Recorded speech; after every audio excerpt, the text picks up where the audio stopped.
Hey guys, welcome back to my channel. Today I want to talk to you about purse lessons that I have learned, so stay tuned to see the things that I've learned and maybe learn a few times. Don't forget to subscribe to my channel down below, hit that little subscribe button, hit the notification bell that's right next to that so you don't miss any of my future content, and hit the like button for this video if you want to see more content like it. It really does help my channel. It tells the YouTube algorithm that people are liking this video. So if you go and comment and hit the like button for this video, it'll push it out to more people. And that's really, really appreciated. So thank you. So welcome or welcome back if you're not new here. Today I'm going to talk to you about purse lessons I've learned. And some of them, as I said, I've learned a few times over because I'm a little hard-headed. Okay, so these are in no particular order as to how I learned them. It's just things that I've been writing down that I've learned over the last really the last year that I've been paying attention. So first things first is I like structure in a bag, but I also don't want it to be puddly, if that makes sense. Rough and tumble, the leathers, there are some leathers that are called like pure leathers, pure black, pure earth, pure this, pure that. Those have some good like structure to it. Also, tumbled black is one, though over time tumbled black gets a little more smushy. But if I'm looking for a tote, like a bigger tote, I want it to have a little bit of structure to it, but not too much, because I like when a bag just like forms to the body, if that makes sense. So it's really, really hard to describe, but I know it when I see it, right? When there's a bag that is a just puddly mush, it's so pretty, but I just know I will not reach for it. Same for travelers. In the Holland Lop Traveler, it's a nubuck leather, so it's very smushy and it does conform to the body well, but it almost isn't thick enough or something. So then I have travelers in Meadow Elk and Goldenrod. Those are the two that I have left at this point, and I have a custom one that's being made that is a black and a brown. And those leathers are Mont Blanc leathers, and they just have more structure to them. So I just really like that. I know that I've said this before and I will say it again, and I probably still won't learn, but I do not love liners and organizers in my bags. With the exception of the little book bag, that is one though that I no longer own. I did sell those all off. I love that bag. I think it's such a great bag. It does hold structure really well. However, I did not reach for it when I had to make some really hard cuts this year, and that style of bag was one of them. Never say never. I may own it again. I just don't have any in my collection right now, and I know that I introduced quite a few people to them, and I think that it is still a fantastic style. There was one other bag that I liked carrying, that little organizer that I have in. It's that little pink organizer I have. It's right here. I think it's in the slings, maybe. I can't remember which bag I carried it in, and it actually really gave it a little bit more structure that it needed. But overall, I end up buying these things and then I don't use them, and it just ends up being a waste of money over and over again. So right now I have kept these. This one, actually probably need to let go of this one because it went with my large Longchamp, which I have sold. However, it will probably fit in the tumbled black Scarborough I have by Rough and Tumble, but I don't know that I would use it, right? So this is where I kind of get stuck. So I may list this one up because I don't use it. Okay, this one was this is like silly, but I had to learn it repeatedly. I don't carry bright colored purses, with the exception of a traveler or just small purses in general. But most of the time, really bright purses like Goldenrod or Rustic Eggplant, which is a brighter purple, Amethyst, brighter purple. I love the look of them. I will not carry them. The Traveler in Goldenrod is one that I do carry in the summertime because it's a nice, bright, sunshiny yellow. And I just love Goldenrod. However, I do love seeing colorful littles inside of my purse. I can't get past wanting my bags to like really match my outfits as best I can. So that's just something that I either need to get past or just know that that is what I like. And I think I'm leaning towards the latter, that I just need to know I won't carry them. I typically reach for black, brown, or earth toned colors, which is because I have a mostly neutral palette of clothing. Like even this shirt, it says God's silliest goose, but it's still toned down colors. So moss and rustic eggplant, I have both of those in small PBTs, small pinch bottom travelers, and they are gorgeous. I keep those because I also can use them as pouches inside of a tote or larger purse. And so I like having that option as well as having it as a little pop of color for a small purse. That last one is such a specific thing to know that I don't want to carry large purses of color, but I will carry the small purses. And it took years of trying things out and figuring this out, and then trying things out again, and then figuring it out again, and then trying it again, and then figuring it out again. So it is just a path that you have to take. It's a purse journey. So the next two things I'm going to talk about kind of go hand in hand. And the first thing is that, especially when you're talking buy, sell, trade, or like new drops that Rough and Tumble does of purses or leathers or styles, is there will always be another one. So I don't have to rush into getting something because of the hype and the FOMO that I'm feeling.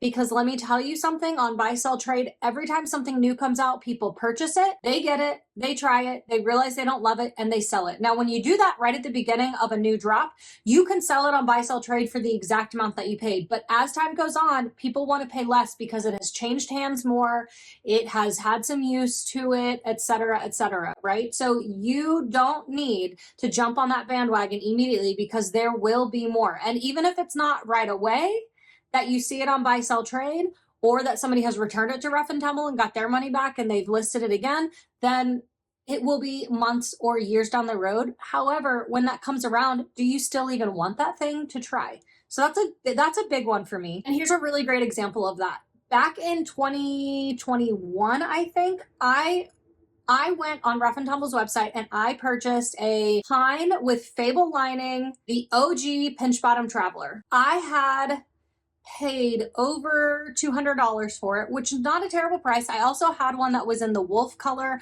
I don't know if you guys remember that. It is still a fantastic bag.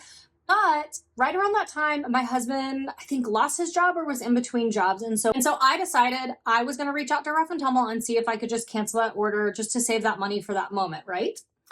They allowed me to. I was sad, whatever.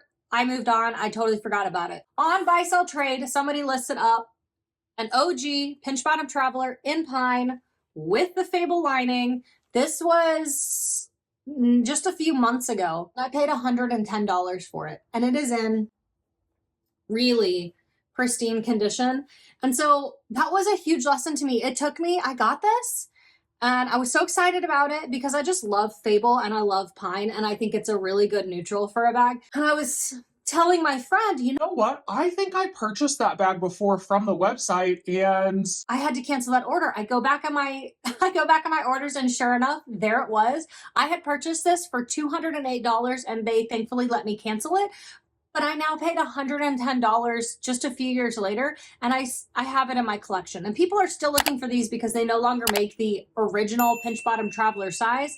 Hopefully they bring that back one day because people love it. This was like a limited run of, it was a limited run of leather and lining and size. So I'm thrilled to have it in my collection, and for almost $100 less. It's about $98 less than what I was going to pay new. So patience is key. So the last thing I've learned is asking myself why. Why do I want to purchase this thing? Because I have learned there is a constant cycle I go through of wanting something, getting obsessed about something, searching buy, sell, trade, looking on the Rough and Tumble website, looking on the pre-loved site, etc. I'm sure you guys have noticed this with me as well. It's that ADHD, OCD pieces of my brain that just get like hyper obsessed with something. I need it now. And really, there's like a dopamine rush with searching for things, finding the thing, getting a good deal on the thing. And then it comes to you, you open it and you're like, yay. And then next, what's next? What do I have next that I can purchase? Because I need that dopamine hit again. And what I notice is that I'm just continually scrolling. So I'm always looking for the next thing and not enjoying what I have. I have recently got my collection down to be in just one of these bookshelves. It used to be in two. That one now houses all of my crafting stuff and little leather scraps and all of that. So that's just a storage one for me now. Now this has all my purses in it. And I'm just thrilled. I love my collection. I know I have a few things that are in production, as I said. Okay, maybe this is actually the last one. And I've talked about this before, but having a wish list is key.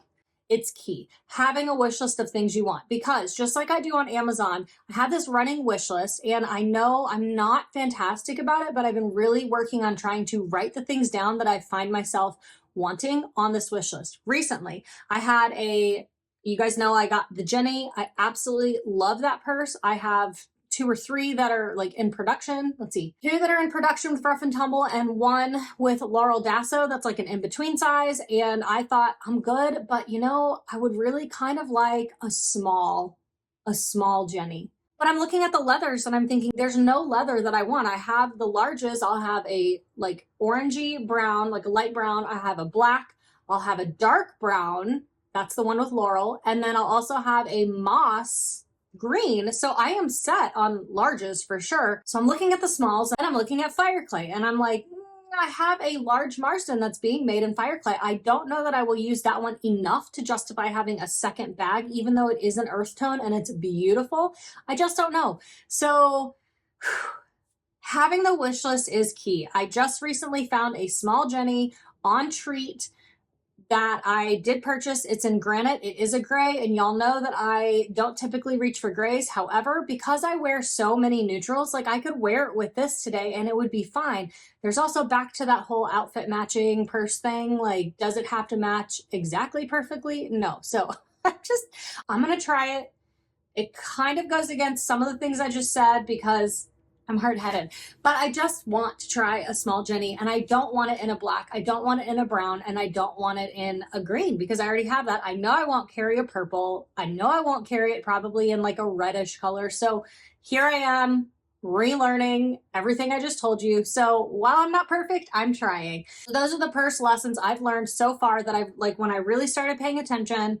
This is what I picked up on as lessons and things that I continue to learn. So I hope that helps you guys in kind of trying to understand maybe where I am, maybe where you are. What are some lessons that you've learned in purses, what you like, what you don't like, etc. Answer that question in the comments down below. Put a purple heart emoji so I know if you made it this far, and I will talk to you next time. Bye, guys.